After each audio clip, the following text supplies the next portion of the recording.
And now, it's time for another Dice Tower review with Tom Vasel. Hey folks, every year, one of the things that I always see, it never fails, is a small game company producing their first game and then producing the snot out of it.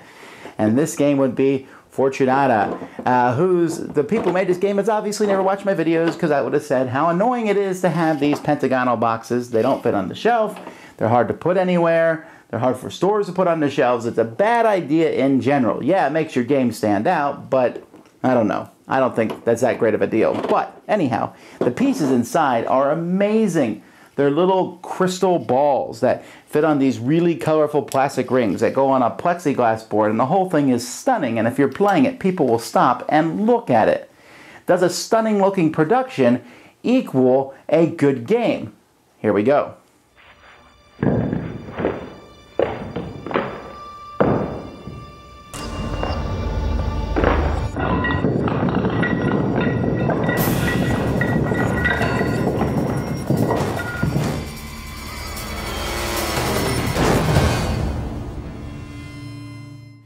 The board is made up of a plexiglass here. You can see there's different spaces on the board that are alternating clear and white. There is a plastic gold ring which is placed here in the middle of the board. You'll notice a whole pile of other rings here on the board. Each of these rings is a player color. And what players are going to do is they're going to be taking crystal balls of certain types, and you'll be placing that crystal ball in your ring to show that it's your piece. If no one is going to see the piece other than you, you're going to face it this way.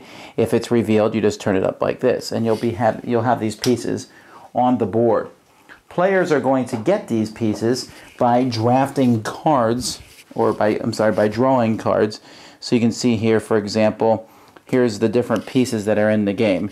We have a Siren and Winter and Fat Buddha here, which is also known as Summer, Gypsy, Mummy, Headhunter, Clown, Magician, Fate, which seems to be a giant Ferris wheel, Tiger, Spring, that doesn't really make me think of Spring, Elephant, Wind, Shadow, Jewel, and there we go, back to the beginning again. So you'll find your pieces, and you're going to start with those two pieces. You also, everybody is going to get the same two pieces, the bee and the mouse. So you're going to take your pieces. So let's say I get the bee, the mouse, I have the elephant and the tiger and summer and wind. So I take all my pieces and I'm going to line them up any way I want in front of me. So once I have my pieces, I take all of them, and in front of me I'm going to line them up so only I can see them. So let's say I'm the green player. I'm going to line these green pieces. This is the order that I'm going to be able to bring them into play. So I put them like this. Let's see, I actually want that one to go there. And then the very last piece, I'm going to put a black ring on top of it. That black ring shows that that piece can capture other pieces when in play. Now on a player's turn, turns will go around, you have different actions that you can take. You can move. You can take the first piece in your lineup and stick it on any outside space, or you can take a piece that's on the board and move it to an adjacent spot. Another thing you can do is you can cloak or uncloak your piece. You can say, aha, here's my piece. Everyone can see it now. Some of your pieces have different powers that they can take. We'll talk about those in just a minute. And you can also pick up a ring. So if I'm in the middle, I can pick up this gold ring. I'm trying to get this gold ring off the board. If I do so, I win. However, if a piece with a black ring, which is your last piece, or another piece like this tiger piece, if they capture somebody, then that person's removed from the game. So that's basically it. Now, the different powers that players have. There's lots of different powers. They're mentioned on the cards themselves, which you would keep in front of you. But there's also a reference so you can see everybody else's power. Like a bee, if he captures someone, he dies. If he's uncloaked. Now, if you hide him and he attacks someone, or if someone else attacks him and kills the bee, they die. The mummy captures all the pieces that stop being next to it. The tiger can move two pieces and capture somebody. The elephant can keep moving and capturing people. The win can move 2 spaces and push everything out. The winner can freeze pieces so they can't move. The headhunter can capture a piece and put it at the end of your own lineup. The jewel can switch places with an uncloaked piece.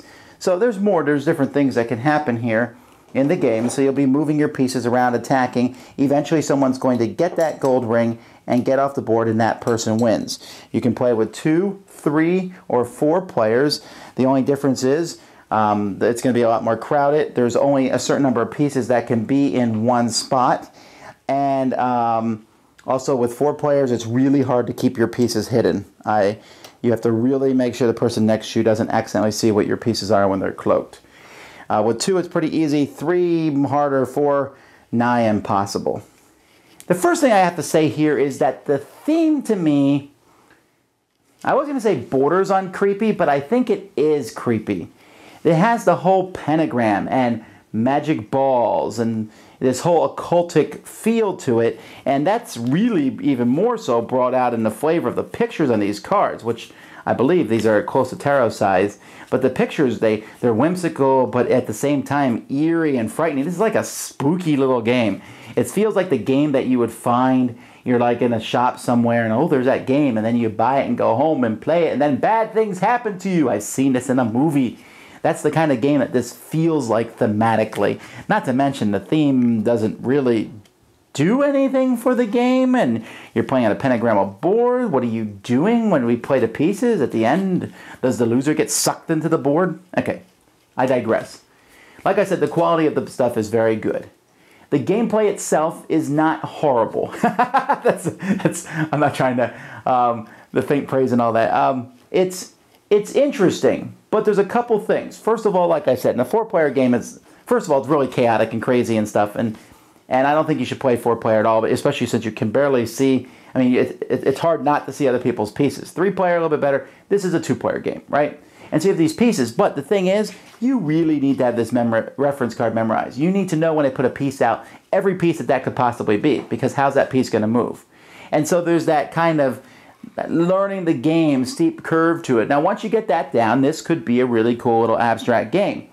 But it just didn't have any kind of cool, special feeling to it. So I thought some pieces were obviously better than others. Would you rather have the tiger, who can move up to 2 spaces and capture, or would you rather have let's see here, the clown, which can teleport in any space that isn't full, leaving rings behind? Okay, so he can teleport in the middle and start running out, but he can be easily, I don't know. It's a weird little game. There's going to be some people who like it, but I think this game's going to be gone within a year, because the theme is going to throw off a lot of people. It's not going to attract people other than how cool it looks, and then the game is going to take a few games for you to get into. There's a lot of great strategy games out there, but this one just didn't go to me when I played it. I was like, okay, I can see. As time goes by, you figure out that summer does this and winter does this, and I'll figure out all the pieces, and then it will get better slowly as time goes by, but there was no zing to it, and which I really need from an abstract strategy game, and that's what this is. I do like the fact that there's different pieces. I like the fact that the last piece in line can go capture people regardless of what it is, but games can also progress kind of slowly, and they're not very exciting as time goes by. Someone can get the ring and slowly move off, and you realize there's nothing you can do to stop them, and that gets a little boring at that point. So, no, I'm not recommending this one. There's too many things going against it at this point in time. Nice idea, I suppose, I think. I'm still not sure that when I'm done with this review that I'm going to get sucked into the box, but anyhow, that's Fortunata. Thanks so much for watching the Dice Tower videos. Find more great videos and reviews, as well as our top-rated audio podcast at Dicetower.com. You can also find other great shows at Dicetowernetwork.com. I'm Eric Summerer, and you've been watching The Dice Tower. The Dice Tower is sponsored by Cool Stuff Inc., where you can find great games for great prices. Cool stuff in stock. Check them out at CoolStuffInc.com. Shut the door.